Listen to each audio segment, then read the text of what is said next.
আপনার এখানে অনেক অসঙ্গতি, ভবিষ্যতে আপনার মেড ইন ইন্ডিয়া হলে আপনার ডকুমেন্ট থাকবে। দয়া করে বাংলাদেশকে ছোট করবেন না। বাংলাদেশের পণ্য মানসম্মত হতে পারে, বাংলাদেশের পণ্য দামি হতে পারে। বিলাসবহুল শোরুম আর চোখ ধাঁধানো আভিজাত্য, কিন্তু তার আড়ালেই চলছিল সাধারণ ক্রেতাদের পকেট কাটার মহোৎসব। দেশি পাঞ্জাবিতে বিদেশি শিল মেরে চড়া দাম হাঁকানোর অভিযোগে চট্টগ্রামের নামী পাঞ্জাবি ব্র্যান্ড রাজস্থানকে 1 লাখ টাকা জরিমানা করেছে জাতীয় ভোক্তা অধিকার সংরক্ষণ অধিদপ্তর।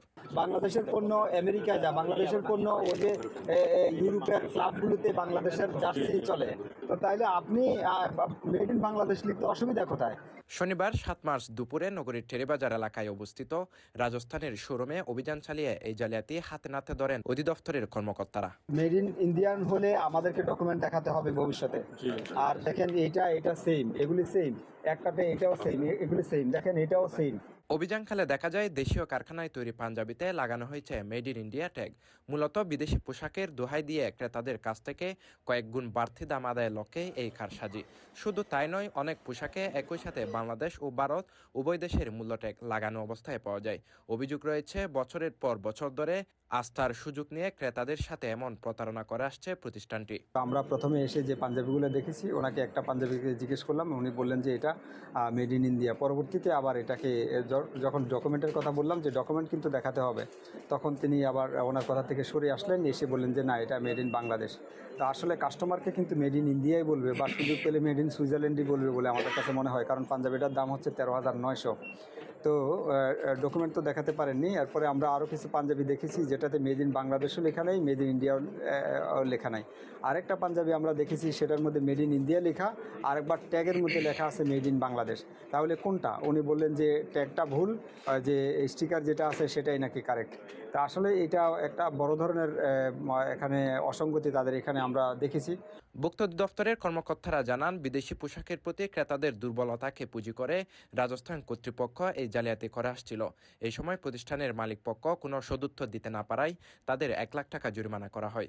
আমরা এর আগেও তাদেরকে জরিমানাও করেছি, তাদেরকে সতর্কও করেছিলাম।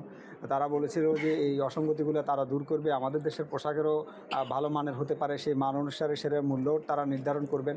তবে আমাদের দেশের হলে অবশ্যই মেড ইন বাংলাদেশ লেখা থাকবে, আর ইন্ডিয়ান হলে মেড ইন ইন্ডিয়া লেখা থাকবে, এবং এটার পর্যাপ্ত ডকুমেন্ট যে প্রতিষ্ঠানে তাদের বিক্রি হবে সেখানে তাদের এই ডকুমেন্টগুলি থাকবে। আপাতত আমরা এই প্রতিষ্ঠানকে এই অসঙ্গতিপূর্ণ প্রচারণার কারণে আমরা তাদেরকে 1 লক্ষ টাকা অর্থদণ্ড করেছি, আর ভবিষ্যতের জন্য সতর্ক করছি। এই সময় উপস্থিত ছিলেন টেরিবাজার ব্যবসায়ী কল্যাণ সমিতির সভাপতি M.A. মান্নান। আসলে কিছু ভুল ত্রুটি থাকলে আমরাও দেখেছি, আমরা সেটা শুধরাই নেব, সেটার জন্য আমরা সরি বলছি। আসলে যুদ্ধ পরিস্থিতির কারণে আমাদের বেচা কেনার মধ্যে বিরাট একটা অস্থিরতা দেখা যাচ্ছে। আমরা যে কাঙ্ক্ষিত লক্ষ্যে আমরা ইনভেস্ট করেছি সেটা কিন্তু আমাদের একদম চোখ খোপালে উঠে গেছে। আমাদের অবস্থা খুবই খারাপ, ব্যবসা বাণিজ্য নাই। একই দিনে টেরিবাজারের আরেকটি প্রতিষ্ঠান খাজানাতেও অভিযান চালানো হয়। সেখানে দেখা যায় পুরনো মূল্যের স্টিকারের উপর নতুন স্টিকার বসিয়ে বাড়তি দাম লিখে পণ্য বিক্রি করা হচ্ছে। এই অপরাধে খাজানাকে 15,000 টাকা জরিমানা করে অধিদপ্তরের কর্মকর্তারা। এখানে তাদের কিছু প্রোডাক্ট আছে, কাপড় আছে, বাইরের বলতেছে, আমরা সেই স্টিকার ট্যাগ আমরা দেখেছি, কিন্তু তাদের এটাতে তারা মূল্য বসায়নি। তো অনেকগুলি পোশাকেই তারা মূল্য বসায়নি, তো মূল্য না লেখার কারণে এটার প্যাকেট আছে, বক্স আছে, সব কিছুই আছে, কিন্তু মূল্যটা তারা দিতে পারতেন। তো মূল্য না দেওয়ার কারণে তাদেরকে সতর্কতামূলক এটা 15,000 টাকা অর্থদণ্ড করেছি, এবং ব্যবসায়ী নেতৃবৃন্দ যারা আছে তাদেরকে আমরা অনুরোধ করেছি তারা যেন অন্যান্য ব্যবসায়ীদেরকে বলে দেয় পোশাকে যেন নির্ধারিত মূল্যটা তারা বসায় দেয়।